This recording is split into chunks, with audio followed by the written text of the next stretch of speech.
see on your screen right now a QR code for the Go Soapbox link. That is intended for questions you may have regarding the content of the presentation you're about to hear, as well as any other questions you may have related to preschool. We will collect those questions, and if there is a question specifically for the presenters, we'll get that information to them. If it is a question that you need answered, KDE will address that personally if you provide your contact information, or we will collect that information for future frequently asked question documents. So there's an access code there for you once you have the QR code, and that's available for you for questions. We ask that you put your questions in the Go Soapbox rather than the chat.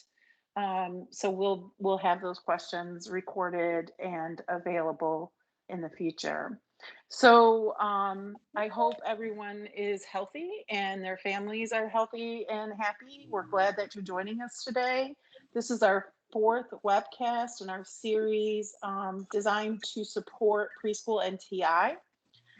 We ask that all participants please mute your microphones and turn off your video so that the presentation can run smoothly and everyone can enjoy and hear.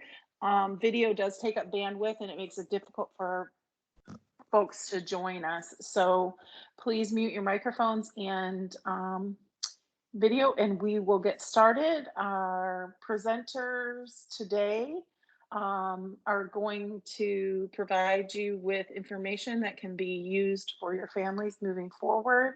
And I'm going to turn it over to Penny Nutter from Anderson RTC. Hi, everybody. Penny Nutter from Anderson RTC, and I'm co-presenting today with Jessica Hart from the Berea RTC. So today's training is designed to help teachers create NTI activities for families through the use of a book. And the book we're going to use today is called Not a Box, and it's by Antoinette Portis.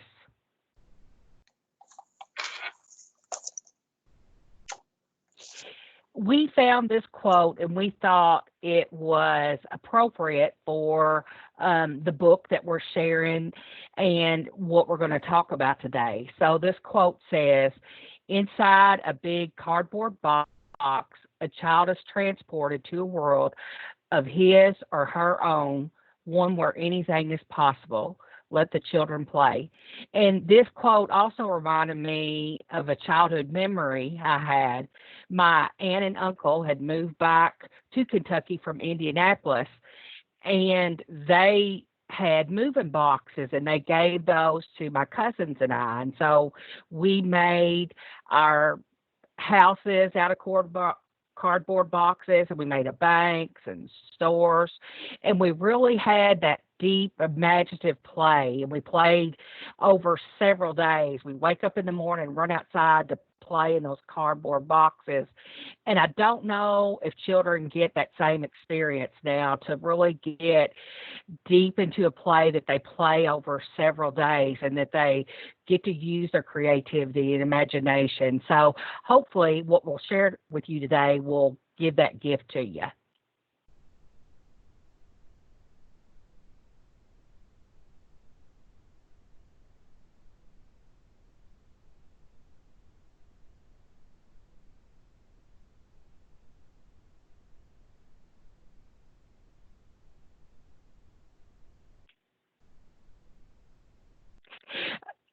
This is a picture from the book that we're sharing with you.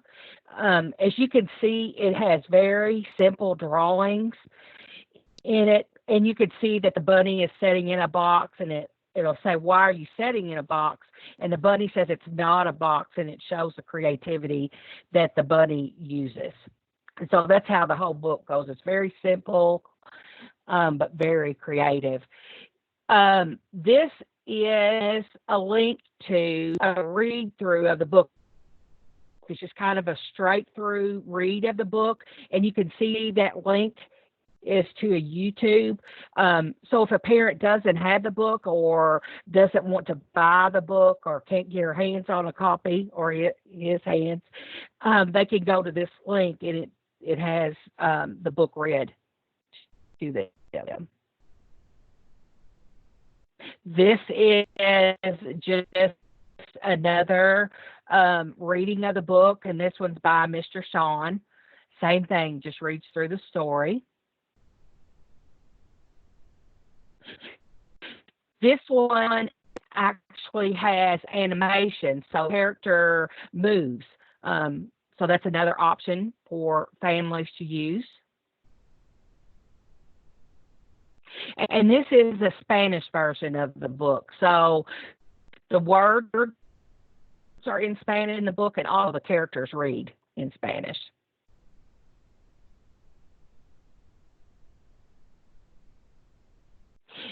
If parents were interested in purchasing the book, we found 5 sources. We know, I'm sure there are more, but Walmart.com, Target, Half Price Books, Barnes & Noble, and Amazon all sell the book. And the price range was around $4 up to about $20.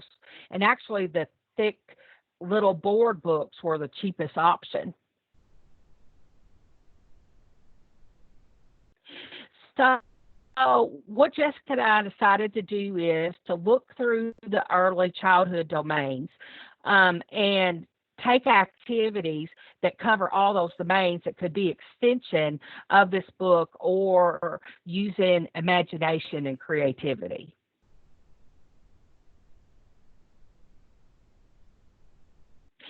So the first domain we wanted to talk about was arts and humanities, and we broke that down into the visual arts and drama for this first. And the first picture on that slide you can see is a museum piece where the artist used cardboard boxes to create a structure. And I think it's important for us to share museum pieces with our young children. Some preschoolers may not get an opportunity to go to museums, so teachers could send home pictures of museum pieces about whatever topic they're happening to be covering at the time.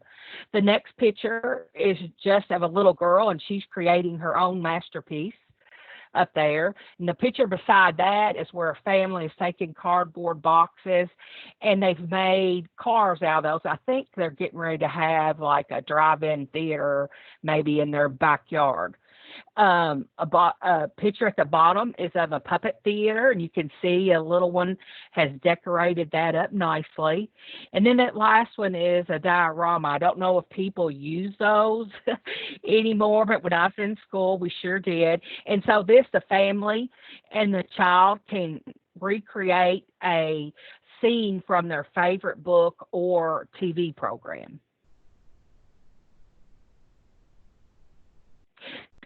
Breaking that arts and humanities down into the dance and music areas, that first picture you can see is where, again, this picture could be shown and you could have great discussions about where the artist has made a guitar out of a cardboard box. The next set of pictures is of an African instrument that's kind of shaped like cardboard boxes. So that would be neat to share with families, and they can have conversations about the shape of that instrument. The next picture is where a young man has taken a cardboard box and flattened that, and he's created a dance floor to do break dancing on. The one below that shows a couple of little girls who've taken boxes and made props for dance. And then that last one shows how you can take cardboard boxes and create dance props for traditional and cultural music, dance ceremonies. So moving into the language arts, we thought this book really lent itself well to doing dialogic reading. And so to help parents do that, you could send home questions like, what is the rabbit doing? What is it? Where is the rabbit? Those type things. Also, we've put together some vocabulary that you could send home with the book. And Jessica and I noted notice there are a lot of positional words in this book, like behind, standing, inside, outside. So those would be great things to talk about and see if the child understands the concept of those. Another language arts activity you could do with the child is just matching uppercase and lowercase letters. So that first one is just writing them on sticky notes, writing the uppercase and the lowercase. And something teachers should probably remind parents is don't do the drill and kill thing. This is a game and it should be fun. If your child's begging not to do it, that's a clear sign that probably that we're pushing it too hard, so we may need to make it more fun and turn it into a game. So a way to make this into a game is you could hide like the lowercase letters and then have the child have the uppercase, and they could go try to find that around the house. That next picture beside it, if you see that the child can do more than 3 letters at a time. It's just a cardboard box, and it has the uppercase written on the box and then the lowercase written on popsicle sticks, and the child can match those.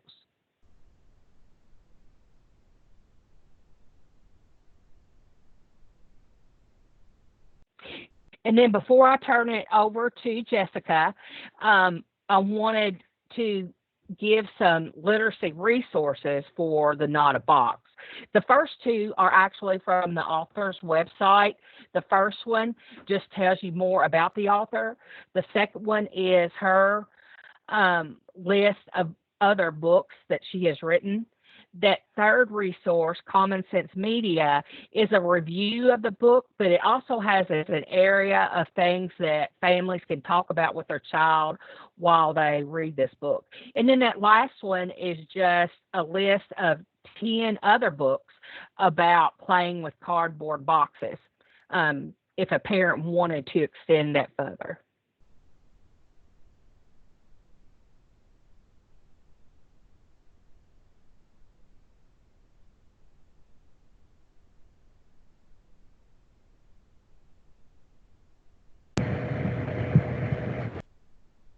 Apologize, I cannot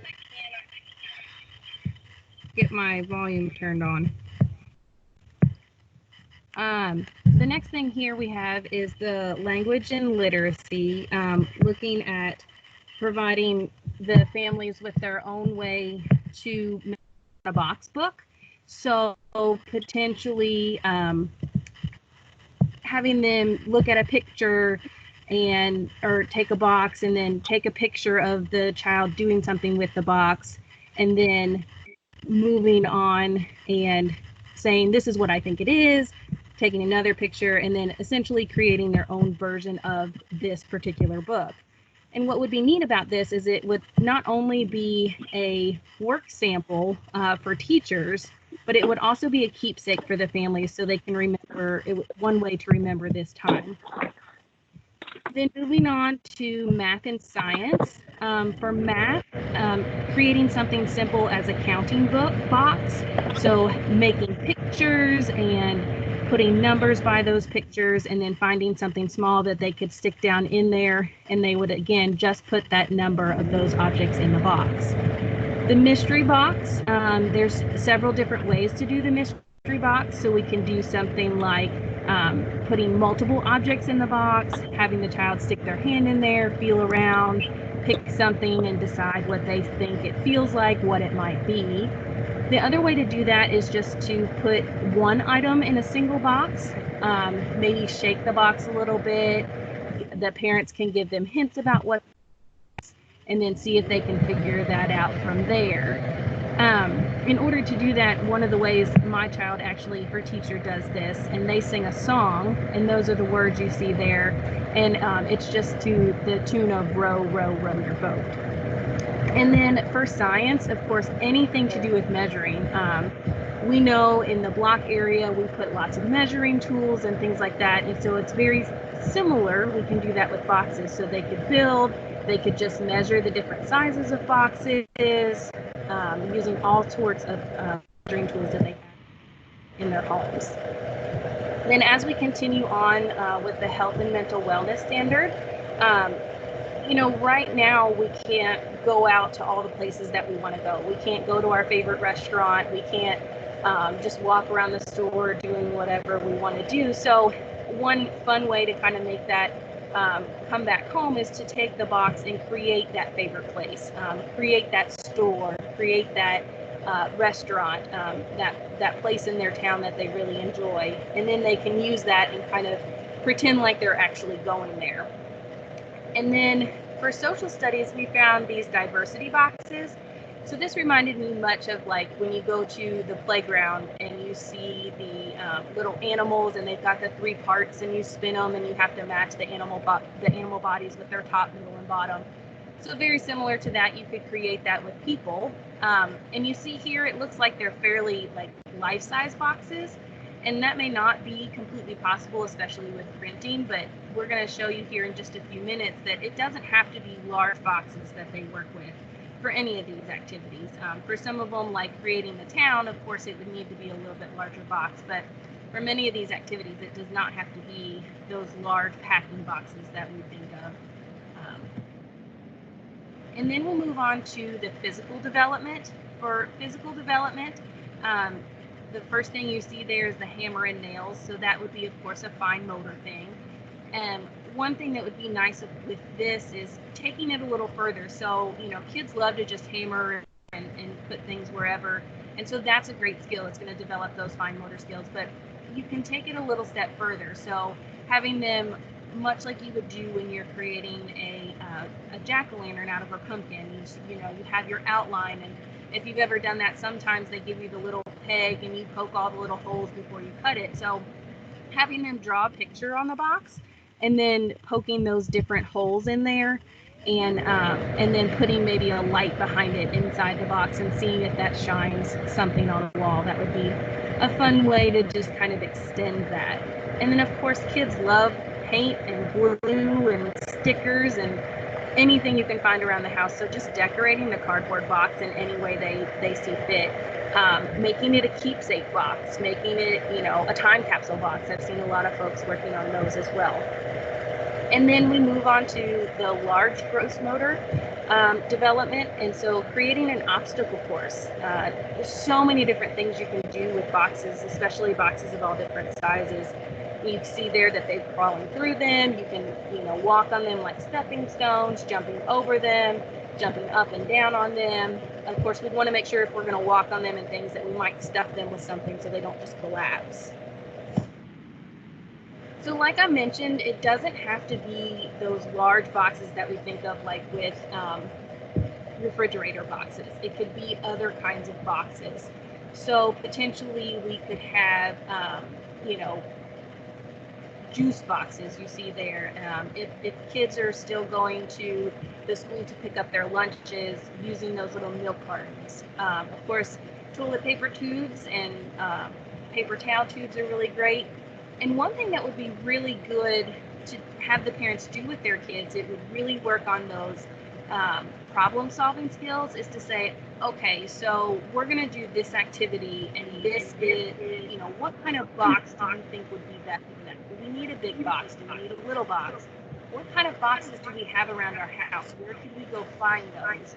And so it gets the kids into problem solving, but it also gives them a chance to be a part of the setup of the activity. So it goes a little bit further beyond that. And you can see there we listed some other places that you could find boxes, as well as other kinds of boxes that you could use. And then once they've kind of done that, if they want to go exploring a little bit further, if you are familiar with Antoinette Cordes, she also wrote the book Not a Stick.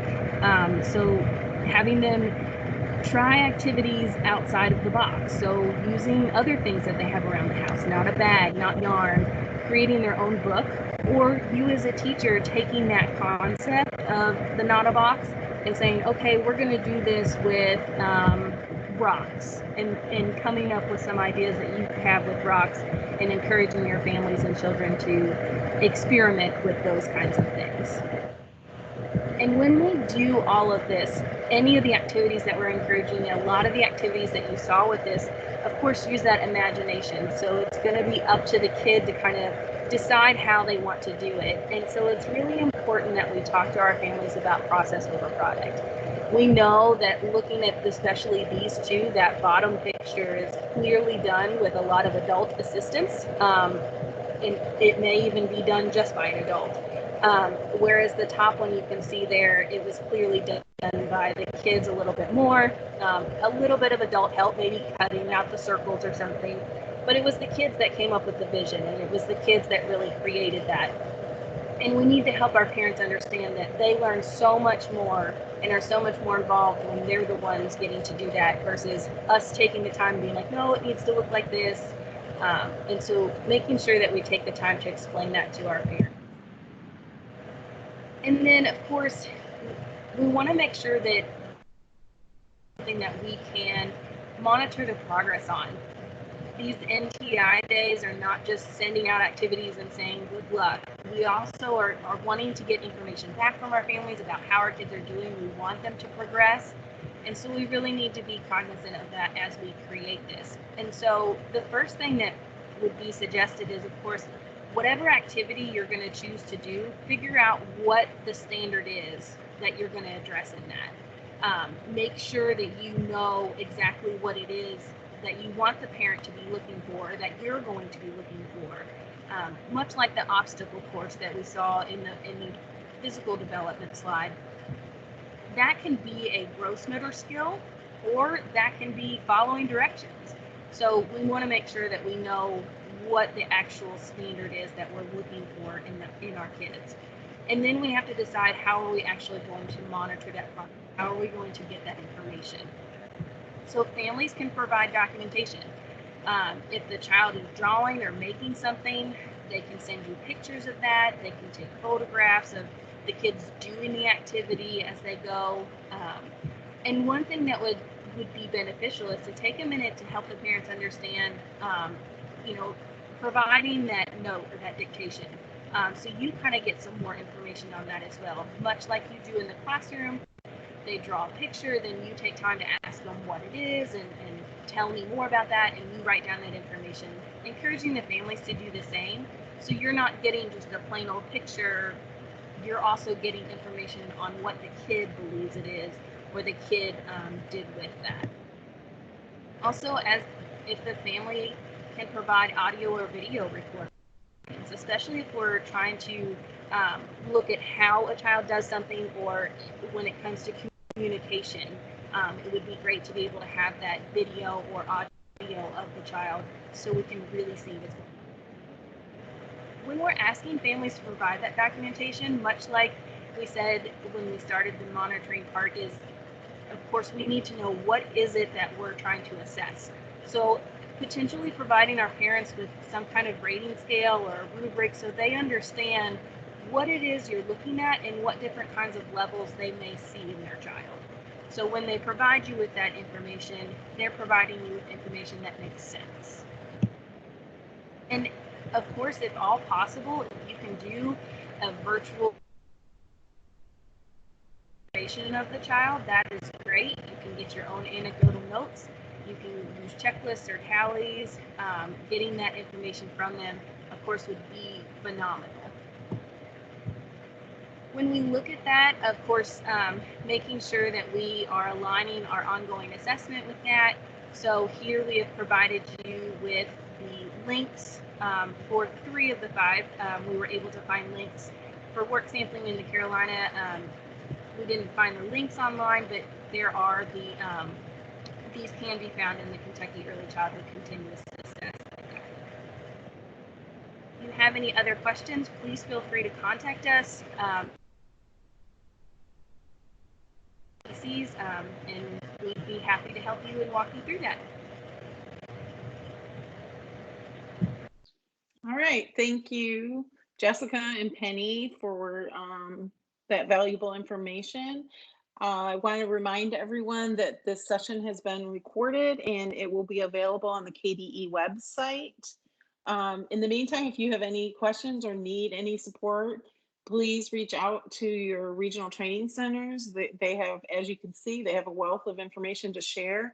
Our next webcast will be Thursday, May 7th at 11 a.m.